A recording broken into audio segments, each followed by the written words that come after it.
Today, I'd like to talk about how we confront evil in our daily lives. In last week's discussion, the question was raised, how can we deal with evil when it comes to us at a personal level? And so I agreed I would respond this week with a sermon, and here we are, and I'd like to approach it from three perspectives. First, I want to talk about systemic evil. Second, I want to talk about evil that confronts us directly, personally in our lives, usually through other people. And finally, I want to talk about how we can deal with evil within ourselves. So let me start with systemic evil. A lot of times when we think of evil, we think of like fighting large forces. Historically, that might be the evil of slavery, the evil of anti-Semitism, fighting Nazism, fighting homophobia, or fighting racism. There's many ways that we're fighting systems. There are institutionalized evils that are daunting and they're large. And very often all we do is really try to virtue signal, send a message that we care about it, but we really don't know what to do. We don't know how to respond to it at the very large level. The power of systemic evil, those large evils in large usually led by a leader and gathering a group, are usually generated because we go along with the crowd. So there's a personal aspect to it. I'm watching a documentary on TV called Berlin 1945. And the story is got some amazing video footage, and they read people's personal diaries of what it was like that year. And they go back a little bit into 1941. And they show that in 1941, Nazi Germany, Berlin was at the height of its power. And the documentary footage shows crowd shopping, people eating outside, enjoying what was then considered the most incredible city in the world. It controlled most of Europe. People are very happy. And the narrator points out that as these people are living that life in Berlin, in that city, there are foreign labor camps filled with civilians from conquered regions. And there's 7,000 Jews who are hiding in Berlin. By the end of the war, only 1,500 of them would survive. And what's striking is how humans can live a good life, but we know deep down that our neighbors are being deported or killed or bullied. So it's easy when we face systemic evil to say, there's not much I can do, or we rationalize it by saying, maybe the people who are being persecuted deserve it. We like to think of Hitler as evil, but we have to remind ourselves, he could only do what he did with thousands and thousands of supporters, and more importantly, thousands who looked the other way when they knew they saw evil, but justified it. So systemic evil is often justified because we see others doing it. We go along with the crowd. It must be okay. Our Christian response must always be willing to call out evil in systems when we see it, regardless of the consequences. We have to resist our desire to go along to get along. Now, in our current culture, it's full of vitriol, and many of us have learned to sort of just keep our mouths shut and our opinions to ourselves. We go along to get along. We need to be aware that this is the path toward rationalization of evil. And we do need to remember to speak out on issues of justice. When dealing with evil at a systemic level, we need to ask God's help, first to see it and take a role in our life to respond to it. So that's at the systemic level. That's often what we think of when we think of evil. It's the big thing. But the next evil that I want to talk about is when we experience someone doing something against us personally. So we've all been harmed, abused, and mistreated by others. And we've all harmed, abused, and mistreated others as well. When confronted by people who commit acts of evil against us personally, Jesus gives us some incredibly unpractical advice. He tells us that we have to forgive the person. He tells us that we have to love the person. He tells us in the gospel that God brings rain on the just and the unjust. And what he's talking about there is that everybody wanted rain in that culture. Rain was not a bad thing. It's sort of like we were talking before the service with folks from California. Rain is a good thing when you don't have it. So he's saying that God brings that blessing of rain on everybody, whether they're good or bad. How we decide to use that and how we decide to use God's love is our decision. But Jesus tells us that regardless, in the same way, we are to love others, even when we may not like them. The ability to forgive and love our enemy is a gift from God. It's what we're challenged to do. It's something that's missing in our culture right now. We've lost, as a cultural value, the ability to forgive people we disagree with. When we are able to do it, when we're able to love our enemy, not necessarily agree, but love them, we're allowing God to work through us. Now, forgiving those who harm us and loving them should not be confused with acquiescence to evil. We might look at our enemies as spiritual teachers, and they show us where we need to grow. Now, if you're under attack, you do need to use equal force to protect yourself. If you're being abused, you do need to get away from that person. If you're being mistreated, you need to get out of that situation. And it is fair to ask for equality in your relationships.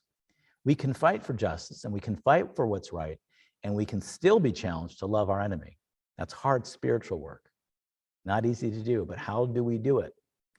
One interesting phenomenon I've noticed recently in television shows that I've been watching is something I saw in a series on HBO called Euphoria.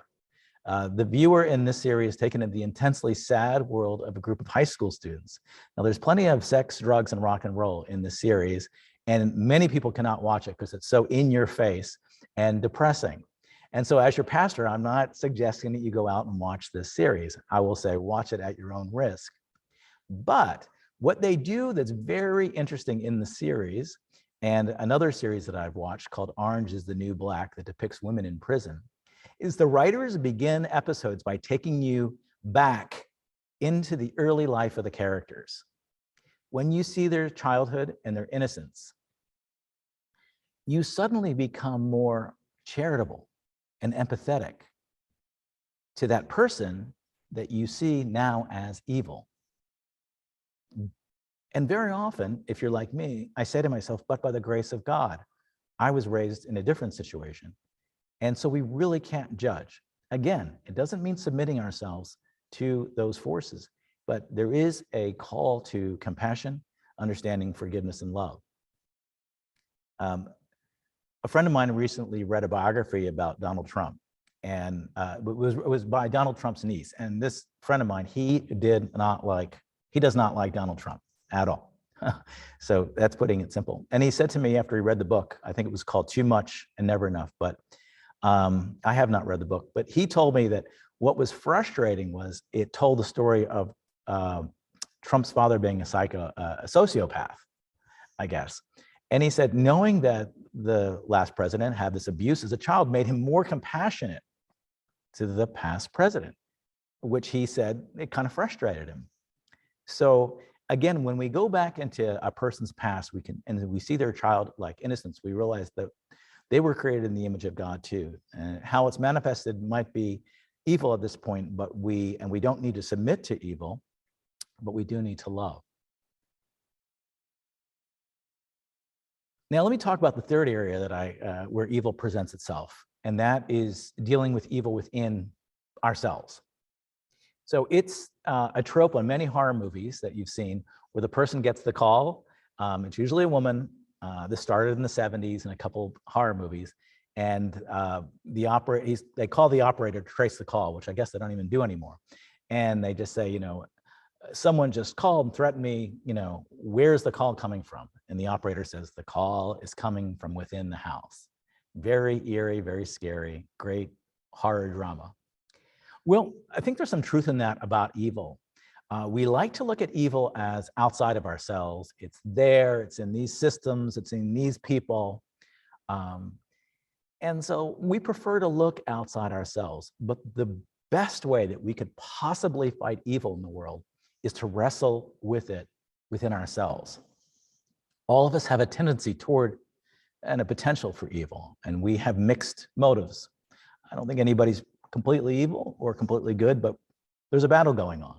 And we have a desire very often to control others. We have a desire to get our own way. We often focus on selfish desires. We have a desire to be right. We have a desire to write other people off. Very often we demonize and dehumanize others that we disagree with. And we try to make sure that we are the good guy in our story. We are the hero and they're the bad guys. So the real answer to confronting evil starts within ourselves. This first step of all spiritual work. If you want to do spiritual work, people always say, what should I do as a spiritual practice? How can I grow spiritually? The first step is the ability to be honest with yourself, to have self-awareness. This is hard work. It is a lifetime of work. We work very hard to rationalize the evil within ourselves. We get very good at hiding it in our own life. Very often it's in plain view to others. Our challenges, our weaknesses, our mistakes, our errors, but we can't see it. So when we say the confession each week, very often we're pretty sure we haven't done anything wrong to merit it, because we just simply can't see it. As Swedenborg mentioned in his insight today, that evil spirits take our misconceptions and our weaknesses and shape them into a fog of emotion, which they use to block and distort the light of truth. And then they torture us with the anxiety. Evil weaves into our daily habits. We become very protective of it. We say we want to change, but we don't want to change that one area. And Jesus is constantly throughout the gospel saying, before you're going after somebody else, take the log out of your own eye. Or if you want to cast a stone, you without sin cast it. He's always saying, look within. Now, sometimes you'll have true friends in your life, and these are really true friends, that will risk telling you what they see. But very often, our response to it is to avoid the conversation, and then we might throw some things back at them, maybe the things that they're weak at.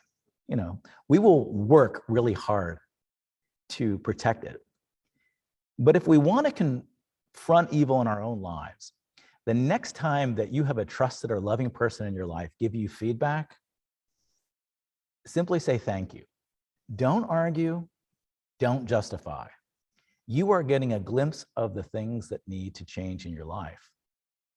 But we all work very hard to hide those. Now, as you grow bolder spiritually, you can initiate the conversation. You can actually say to trusted friends, give me some feedback. What are areas that you think I need to change? Embrace yourself. The things that you can't see anymore, they can see. And remember, when they give you the feedback, don't debate or justify. Even if you're sure they're wrong, just sit with it. They're having the courage to give you feedback. And that is very powerful. We need self-awareness, and we often don't have it. For an evil to be transformed, it must be seen and confronted. It has to be known, which is why part of us works very hard to keep the things in our own life that we need to change covered up. So I encourage you to find someone you trust and ask them and be open to what you hear. I also encourage you that each week we read the confession, and one exercise you could do is, before or after we read it together, the words are there, but you might think of one thing this past week that you want to change. When you do that, you are inviting in angelic help. So as all of us are wrestling with our private evils, we know that ministers, for example, are pros at covering it up because we have so many scandals with clergy. In all denominations, they put forth this face, but in reality, they were actually quite cruel. So it's something that everybody needs to work on. And when we do that, we'll become the courageous leaders that can really lead and fight for justice in the world. We'll also find ourselves much less judgmental and more compassionate, because the more you know about yourself, the more you realize we're all in this together. We all have our challenges. But as we make those decisions, we're making a decision toward heaven or hell. This past week, Tiknot Han died. He was a globally influential Vietnamese Buddhist monk, and he's one of the world's most famous Zen teachers. And he was really credited with leading the whole mindfulness movement that you know about. He's a little less known, but he was for his work on nonviolence, but he worked as a young man with Martin Luther King Jr. and educated him on Vietnam. And one of his quotes I thought was a beautiful update, current world of Jesus' message about nonviolence. He said, "We know very well that airplanes, guns, and bombs cannot remove wrong perceptions.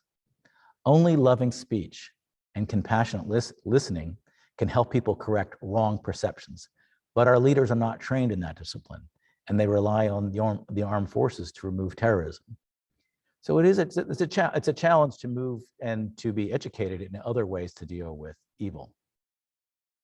In fact, he spoke directly to the challenge that we face in our daily decision making, saying, "At any moment you have a choice that either leads you closer to spirit or away from it." And that's where the real battle against evil lies, in our own decisions. When we find ourselves judging other people, it is a great opportunity to turn the light back on ourselves and do a fearless assessment of our own faults through self-reflection, prayer, poetry, or finding an honest outside voice. As we bring in more heaven into our life, we increase the peace in our life, and then we increase our ability to love others, particularly others that have not been particularly kind to us. And when we do that, we really do bring more good into the world. As we focus on confronting evil, we commit to challenging ourselves. When we pray, "Let there be less evil in the world," we accept that this challenge begins with each of us. Amen.